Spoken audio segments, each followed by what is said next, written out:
Hi ladies, it's Mesa at Etsy.com, and I wanted to pack a mobile art bag for you today. I got these little bags off of Wish.com, and I really liked the one I had last year, but I wanted a different color and just a fresh one, without polish spills and smears. The bottom is a little bit soft, and I didn't want my polish to spill. So I'm reinforcing it with, cereal box, and I cut it down shorter than the polish would be. And I just put that in the bottom. It's lightweight. I want to keep everything as lightweight as possible. Of course, I'm going to put in my 100% acetone and an easy dispenser. There are smaller dispensers. You may want to keep that in mind, but this is what I had handy to show you. So of course, you're going to do your favorite top coat and base coat. A latex barrier is handy. I've decanted mine into a spare bottle. If you do nail art stamping, you're going to want a stamper. I definitely want you to choose one that has solid ends, something to protect. This one has lids for both sides. Definitely something that's going to be protected when it's rolling around in your art bag. So I'm going to throw that one in. It has these little handy pockets. My nail art plates fit nicely in them. These, as long as you don't have sleeves on the plates, they slide in here pretty easily. And this secondary pocket fits this size really well. Of course, you're going to want a lint roller, and they do have travel size lint rollers. I suggest you get those. I like to have two different scraping cards, one that's flexible and lightweight and one that's more rigid, and I just kind of put them on there to kind of help protect from lint actually getting on there. You're going to want to have some cotton swabs and cotton balls, little sponge if you like to do gradients, that sort of thing. That's going to go in here as well. I like to steal these out of my husband's. He's diabetic, so he uses these little alcohol swabs, and I steal those out of his little med kit. On the other side of this, it actually has smaller, little narrow compartments. So I can do little stuff like that. A little, what is that called? Nail file.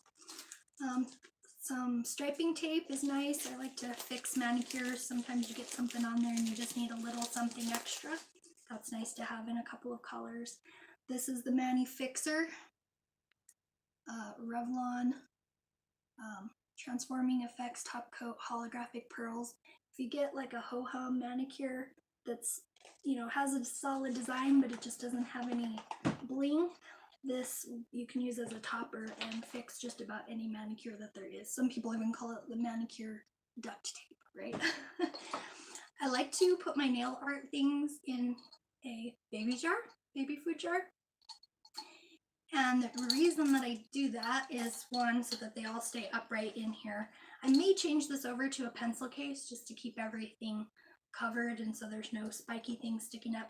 But I do like having my baby food jar because I can do marbling in it. And I also like to use it to put my discarded cotton balls in so that they're not sitting around on the client's table, ruining their furniture. You can use that to catch your things.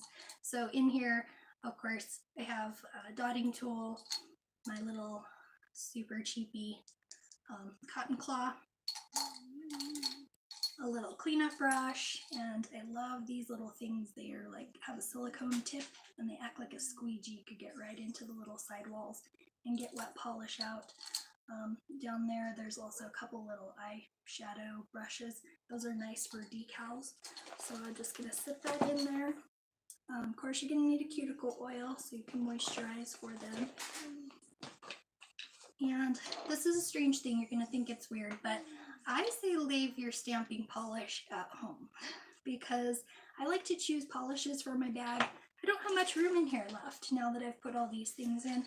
And I like to use polishes that serve double duty, and they stamp well, they water marble, and you can use them as regular polish as well.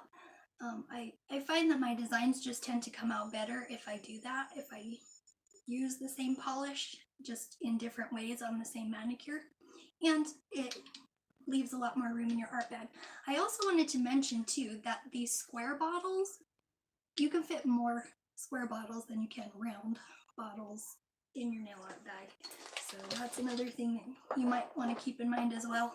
My Define Inspired, I really like them, and these are out of circulation, but the Avon bottles are generally square and fit in there nicely. So this is my nail art bag.